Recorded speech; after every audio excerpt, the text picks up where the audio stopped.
Meus irmãos, que Deus, o nosso Pai Celestial, nos abençoe, nos ilumine hoje, amanhã e sempre. Inicio cumprimentando a nossa irmã Suzé e o nosso irmão Ramos, e agradecer mais uma vez pelo convite. Cumprimentar o nosso irmão Boba, cumprimentar a nossa irmã Lai, o nosso irmão Guedes, né? É um show à parte.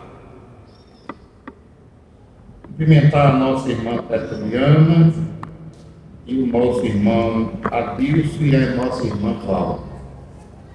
Também considero que já são lá no Vaticano. Vocês estão aqui, tá certo, tá certo.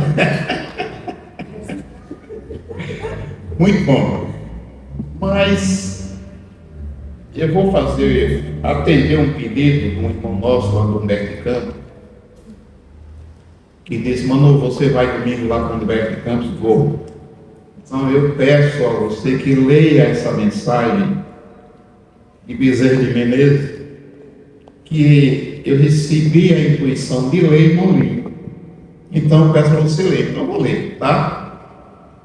É a mensagem de Bezerra de Menezes, uma mensagem recebida pelo médium Francisco Cândido Xavier, do livro Aula da Vida,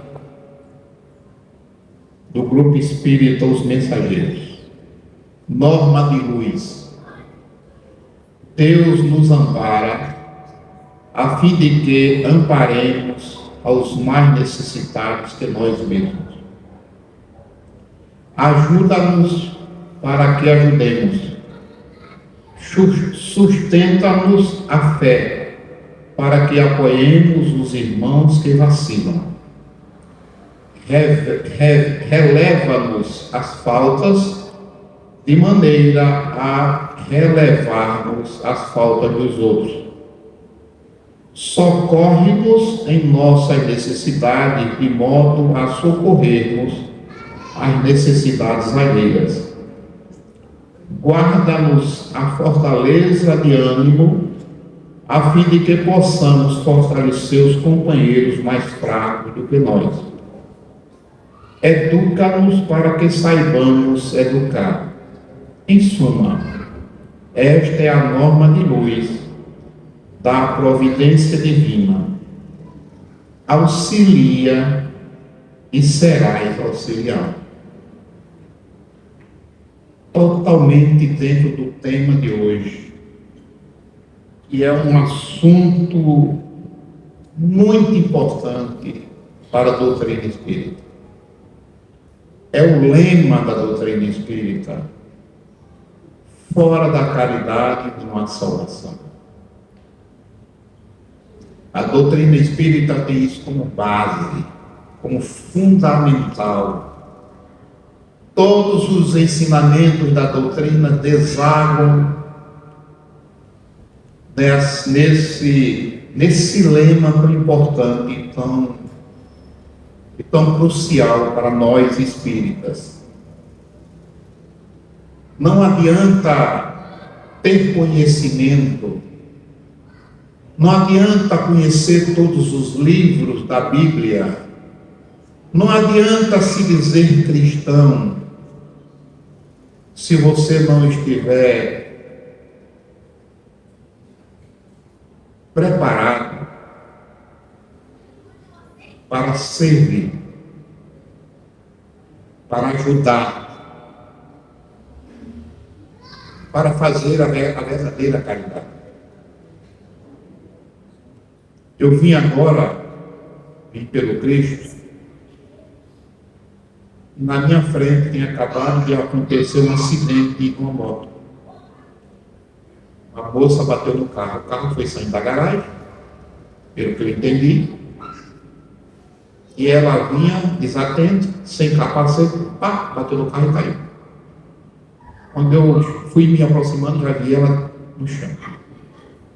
Eu parei o carro, postei o carro, fui lá olhar, o rapaz já estava atendendo o carro que ela bateu, já estava atendendo ela estava chamando o SAMU. Olhei que não era uma coisa muito grave, ela estava com dores na perna. E eu vi que estava bem encaminhado, e o rapaz ia encaminhá-la para o SAMU estava aguardando o SAMU. Em algumas oportunidades, eu passando pelo centro da cidade, eu encontrei pessoas se debatendo no chão, com epilepsia, e as pessoas geralmente têm medo. E aí eu parava o carro, muitas vezes parei o carro no meio da rua, desci, fui lá, porque a pessoa, segurei para que ele não se sufocasse com a saliva, as pessoas com medo, mas não tem do que ter medo, né? Virei, coloquei a pessoa de lado, coloquei o pé assim, a cabeça e sustentei para ele não ficar batendo com a cabeça. Eu já fiz isso várias vezes. E a gente tem que fazer isso na satisfação de ajudar, de ver o outro bem. Isso tanto dentro de casa como fora de casa. Essa é a verdadeira caridade. Não adianta a gente conhecer todos os mistérios do mundo se a gente não se propõe a ajudar. Como disse a mensagem que eu acabei de ler do Bezerra de Menezes, que o colega insistiu para eu ler, Deus nos ajuda para a gente ajudar os outros. Né? Deus nos fortalece para a gente fortalecer os outros. Deus nos ampara para nós ampararmos os outros, aqueles que precisam. E muitas vezes a gente não vai nem atrás daquele que está sofrendo, daquele que está sofrendo não bate a nossa porta. Por onde a gente passa, a gente encontra quem precisa, quem necessita, que a gente pode ajudar. E muitas vezes você não precisa tirar nada do bolso. Você não precisa dar nada. Basta você se doar. Basta você alugar o seu ouvido para o outro desabafar. O que a gente mais encontra na rua são pessoas com a necessidade de colocar para fora o seu problema. Aquilo que está ali sufocando. E quando você se propõe a isso, escuta aquela pessoa, dá atenção a ela, que muitas das pessoas estão sofrendo por falta de atenção, e a pessoa vai falando, colocando para fora, você olhando olho no olho, muitas vezes não precisa nem falar, e aquela pessoa fala muitas vezes por quase uma hora ou mais, no final ela olha para você e diz: fulano ou fulana, depois que eu falei com você, eu estou tão melhor, né? No fundo, queria alguém que a escutasse, que lhe desse atenção, que muitas vezes essa atenção não tem dentro de casa. Muitas das vezes essa atenção não tem dentro de casa. E aí ficam as pessoas ansiosas, depressivas e por aí vai. Mas o tema de hoje, que o tema central é fora da caridade e não há salvação, mas nós temos o subtema que é o mandamento maior, mas não tem como falar neste subtema mandamento maior sem falar no tema fora da caridade e não há salvação. O Evangelho segundo o Espiritismo é um dos mais centros. Capítulo 15, que é fora da caridade e não há salvação, no Evangelho segundo o Espiritismo, é um dos mais centrais da obra espírita, o Evangelho segundo o Espiritismo, pois sintetiza toda a moral cristã em um único princípio. Depois a gente vai entender isso que está sendo dito aqui. Sintetiza toda a moral cristã em um único princípio: a caridade. A caridade resume tudo, todo o ensinamento de Jesus deságua na caridade. O título já anuncia a tese fundamental. A salvação do espírito não depende de dogmas, de ritos ou filiações religiosas, mas da prática efetiva do amor ao próximo. Toda a doutrina de Jesus nos ensinando a praticar o amor ao próximo. Este capítulo se organiza em 5 seções principais: o de que precisa o Espírito para ser salvo, o mandamento maior, a necessidade da caridade segundo Paulo, fora da igreja não há salvação, fora da verdade não há salvação, instruções dos Espíritos, que é fora da caridade não há salvação. O mandamento maior, a síntese da lei. No texto bíblico, em Mateus capítulo 22, versículo 34 a 40, diz o seguinte: e os fariseus, tendo sabido que ele fizera calar os saduceus, reuniram-se, e um deles, doutor da lei, para o tentar, lhe perguntou: mestre, qual é o maior mandamento da lei? Jesus disse-lhe: amarás ao Senhor teu Deus de todo o teu coração e de toda a tua alma e de todo o teu entendimento. Este é o maior e o primeiro mandamento. E o segundo, semelhante a este, é: amarás ao teu próximo como a ti mesmo. Destes 2 mandamentos dependem toda a lei e os profetas.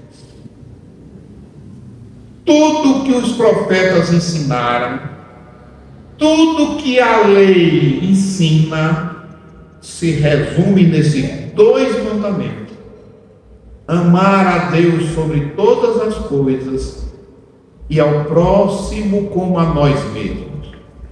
E mais na frente vai dizer: não tem como eu amar a Deus se eu não amar o próximo. É impossível amar a Deus e não amar o próximo. O comentário de Kardec: este item está em Mateus, é a pedra angular de toda a moral evangélica. Jesus, ao ser interrogado pelos fariseus sobre qual seria o maior mandamento, não escolhe um preceito particular, mas sintetiza toda a lei e os profetas em 2 princípios que se completam: o amor a Deus e o amor ao próximo. Um não existe sem o outro. Kardec destaca que essa resposta de Jesus não é apenas uma regra moral, entre outras, mas a expressão máxima da lei divina. O amor a Deus e o amor ao próximo são inseparáveis. Não se pode amar verdadeiramente a Deus sem amar aqueles que são suas criaturas. E o amor ao próximo é a forma concreta e verificável de demonstrar o amor a Deus. Queremos demonstrar o nosso amor a Deus? Demonstremos o amor ao próximo. Façamos o bem ao próximo. O mais pequenino dos meus filhos foi a mim que eu fizer. Sim, isso mesmo. E esta semana, pensando nessa palestra, buscando sempre assistindo aqueles vídeos que vêm. A internet tem muita coisa que não é boa, mas tem muita coisa boa também. E aí, uma entrevista ao Papa Francisco. Aí uma frase me gravou que está certinho aqui. Aí o Papa Francisco disse: perguntam se eu sou comunista. Mas eu digo que não sou comunista. Eu apenas ensino o que está contido no capítulo 25 de Mateus. que a gente vai chegar já lá. Então achei aquilo, rapaz, eu vou falar sobre esse assunto. E aí assisto um vídeo, aonde o Papa Francisco fala e vai diretamente no assunto, lá em Mateus 25. Não existem coincidências, são as interligações que a espiritualidade faz para que a gente fique mais vivo naquela questão, naquele assunto que a gente vai falar. Aqui Kardec estabelece que a caridade é o critério universal de salvação. Ela é acessível a todos. Peraí, eu pulei aqui. Caridade como síntese. Comentário de Kardec. Kardec aprofunda a interpretação, mostrando que o mandamento maior se resume na prática da caridade. Ele explica que o amor a Deus e o amor ao próximo, quando vividos de forma plena, se traduzem na prática da caridade em sua acepção mais ampla. Veja só, a doutrina, a doutrina espírita, quando fala de caridade na sua forma mais ampla. Não fala da caridade em dar uma esmola, não fala da caridade em dar alguma coisa. A acepção da doutrina sobre caridade é muito mais amplo, que eu vou dizer agora. Caridade em sua acepção mais ampla. A benevolência para com todos, a indulgência para com as imperfeições alheias, e o perdão das ofensas. É o chamado BIP na doutrina espírita. Benevolência, indulgência e perdão. Então não é tão simples a caridade. Ela é muito mais profunda. Quando a gente reflete em cada item desse, benevolência para com todos, é muito forte. Você ser benevolente para com todos. Indulgência para com as imperfeições alheias. E perdão das ofensas. Pessoal, esse último aqui, os outros também não é tão simples, mas o último aqui é a questão do perdão. Na nossa casa espírita no Humberto de Campos, eu já me deparei com pessoas que procuraram uma casa, que estavam com problema obsessivo, e a gente dando toda a orientação para a pessoa. Não foi nenhuma nem duas que olhavam para mim dizendo: Manu, eu não consigo perdoar. Aí a gente vai e tenta orientar a pessoa, dizendo: olha, o perdão vai ser e é muito mais benéfico para você do que para a pessoa que você está perdoando. Porque você está se libertando. Porque enquanto você não perdoa, você continua abraçado ou abraçada com as trevas. Aí não tem quem ajude. Porque é o seu livre-arbítrio de continuar abraçado ou abraçada com as trevas. A libertação é um passo seu. E a libertação chama-se perdão. Então não foi nenhuma, nem duas pessoas que no momento da orientação, a própria pessoa verbalizou que para ela era praticamente impossível perdoar. Quem não perdoa não tem paz. Quem não perdoa não tem sossego. Quem não perdoa não dorme direito. Tem as suas energias o tempo todo sendo minadas. A pessoa abraça a obsessão e segura ela. Como é que vai libertar essa pessoa se ela própria decide isso? Aqui Kardec estabelece que a caridade é critério universal de salvação. Repetindo de novo, caridade na sua acepção mais ampla: benevolência, indulgência e perdão.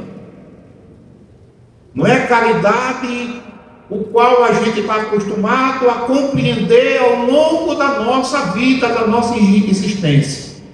É um conceito muito mais amplo e esse conceito ele tem que ser dominado por nós.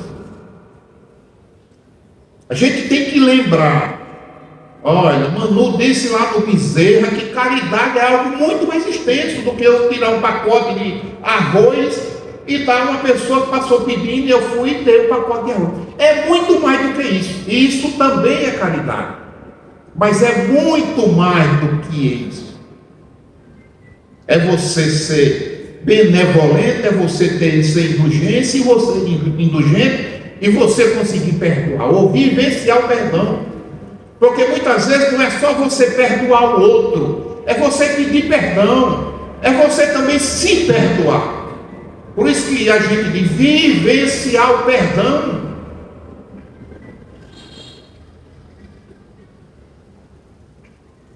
Kardec estabelece que a caridade é critério universal de salvação.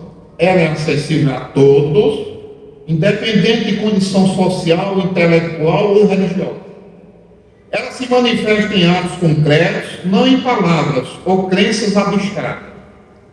Ela é a prova prática do amor a Deus e ao próximo. E nesse contexto que se insere a célebre máxima que dá título ao capítulo: fora da caridade não há salvação.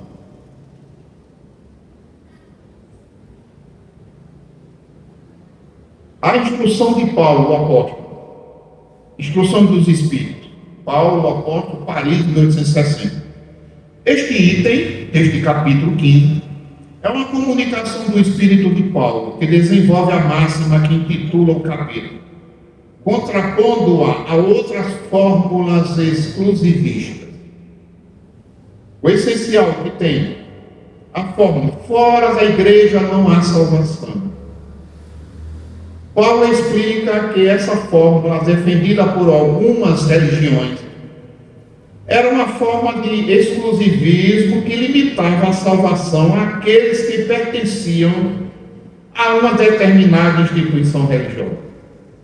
Essa visão é contrária à justiça e à bondade de Deus, pois condenaria aqueles que, por ignorância ou circunstâncias, não conheceram, não aderiram a essa instituição. Ainda hoje tem isso, pessoal. Ainda hoje, algumas instituições religiosas dizem que só se salvarão quem está naquela instituição religiosa. E aqui o Espírito de Paulo está dizendo que isso aqui é contrário à vontade de Deus e à misericórdia de Deus. A forma fora da verdade não há salvação. Paulo também critica que essa fórmula, que condiciona a salvação ao conhecimento de uma verdade doutrinária específica, essa visão privilegiaria os intelectualmente capazes ou os iniciados, excluindo os simples e os ignorantes, o que contraria também a misericórdia divina. A fórmula espírita, fora da caridade não há salvação, Paulo apresenta a fórmula espírita como a mais justa e abrangente para todos. Ela não exclui ninguém, pois a caridade é acessível a todos. Ela não depende de dogmas ou conhecimentos, mas de atos, de ação. Ela é o critério pelo qual julga o espírito, pois é pelas obras que se conhece o cristão. O verdadeiro cristão é conhecido pelas boas obras. A caridade como condição universal de salvação. Paulo enfatiza que a caridade é a única condição verdadeiramente universal de salvação, pois O homem de bem, mesmo sem pertencer a uma religião específica, pratica a caridade e, portanto, está no caminho da salvação. Eu tenho um amigo meu que é ateu. E ele gosta muito de conversar comigo, né? E aí, nos questionamentos dele comigo sobre a doutrina, apesar de ser ateu, mas ele tem sede de conhecer, eu disse para ele: meu amigo, eu vou lhe dizer uma coisa. Você é um cristão verdadeiro, sem precisar professar o cristianismo. Você é um cristão na prática, porque eu conheço ele. Ele é uma pessoa sensível, é uma pessoa que gosta de ajudar, não perde a oportunidade de servir. Eu disse: você não precisa de mais nada. Você não precisa nem estar gritando por aí o nome de Jesus, o nome de Deus, porque Deus entende o porquê de você ser ateu.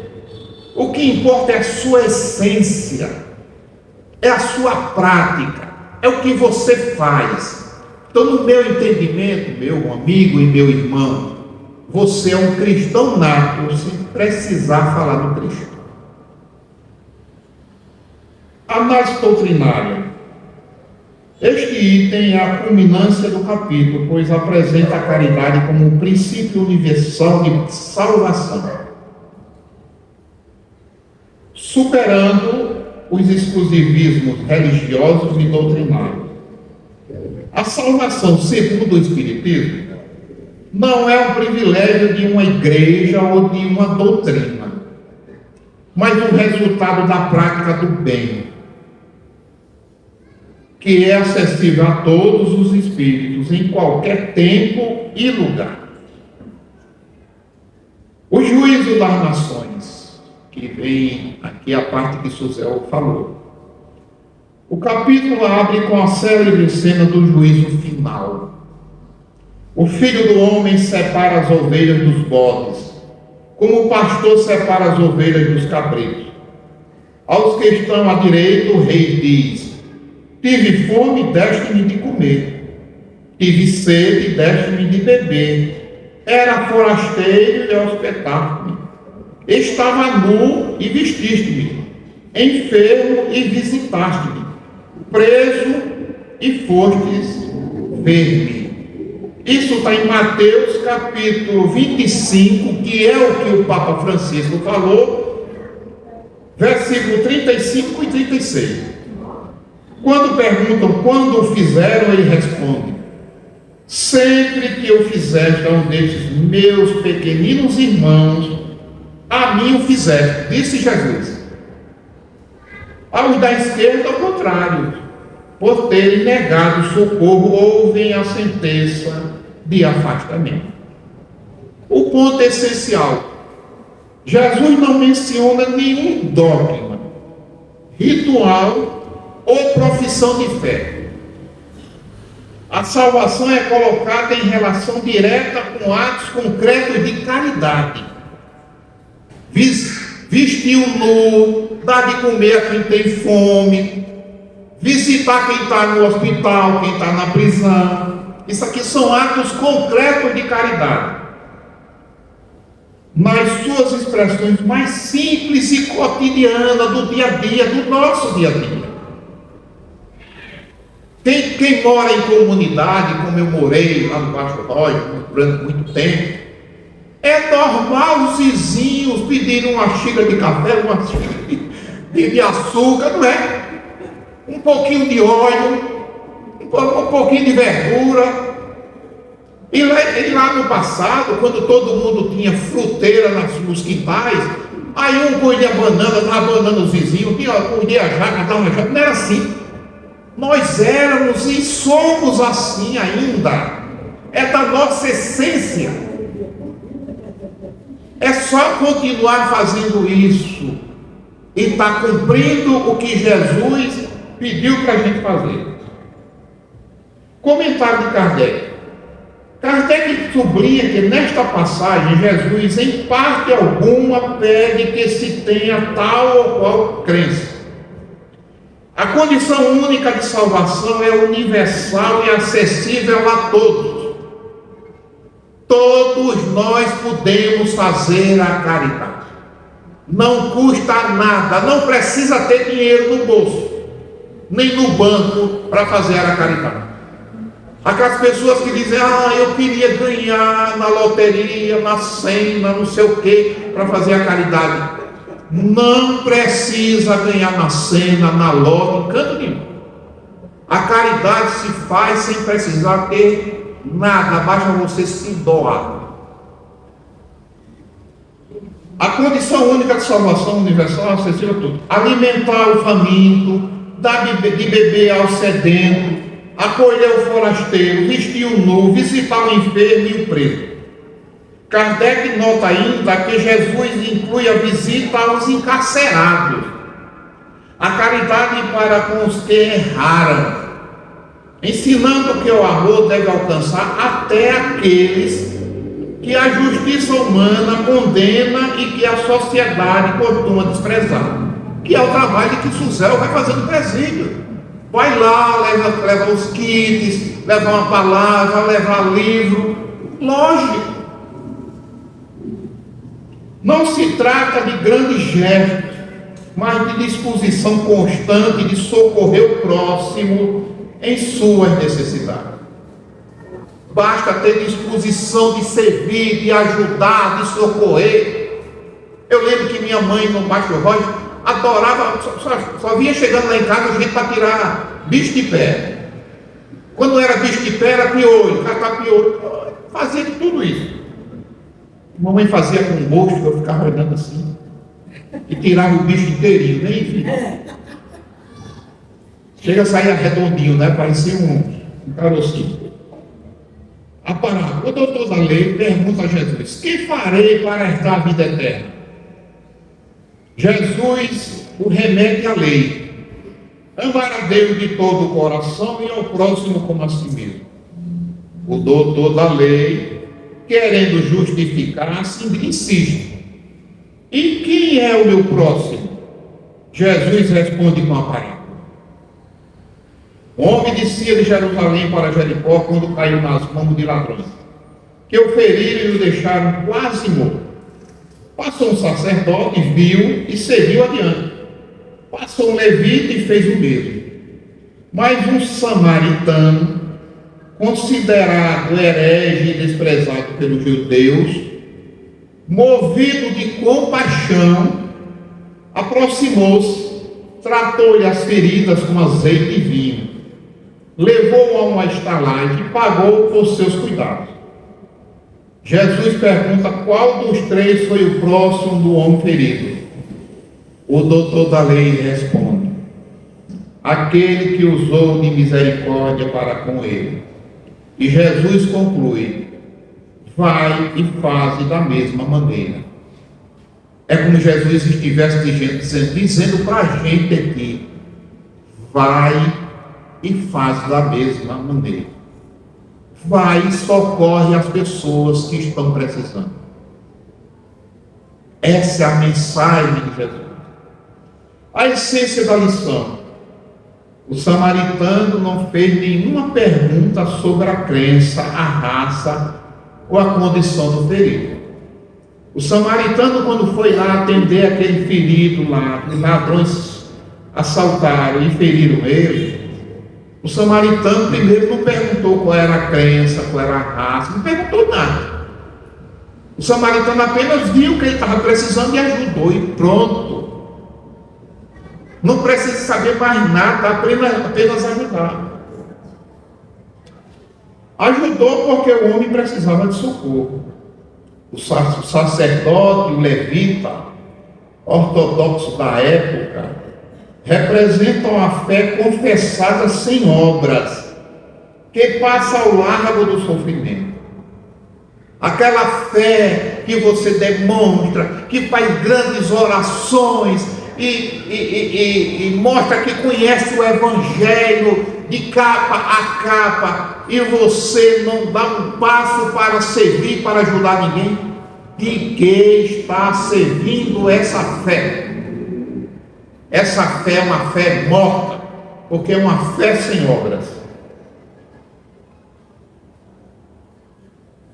A fé professada sem obras, que passa ao largo do sofrimento. O verdadeiro próximo é todo aquele que precisa de nós. E a caridade não conhece fronteira de religião, nacionalidade ou opinião. Pode se aproximar, viu, senhor? Já estou encerrando. Quem está dirigindo sou eu. Paulo eleva a caridade ao ápice das virtudes. Ainda que eu falasse a língua dos homens e dos anjos, e não tivesse caridade, seria como o metal que soa ou como o sino que tinge. E continua: mesmo com o dom da profecia, conhecendo todos os mistérios e toda a ciência, mesmo com toda a fé capaz de transportar montanhas, sem caridade nada seria.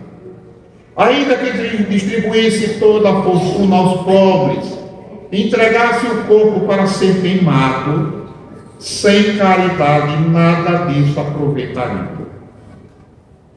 Em seguida, Paulo descreve a caridade como um estado permanente da alma. A caridade é sofredora, é benigna, não é invejosa, não trata levianamente, não se ensoberbece, não se importa com indecência, não busca os seus interesses, não se irrita, não suspeita mal, não folga com injustiça, mas folga com a verdade. Tudo sofre, tudo crê, tudo espera, tudo suporta. Que possamos nós, doravante, sairmos daqui com a disposição de servir, de fazer o bem, de praticar a lei de amor e de caridade. Que Deus, o nosso Pai Celestial, nos abençoe e nos ilumine hoje e amanhã sempre.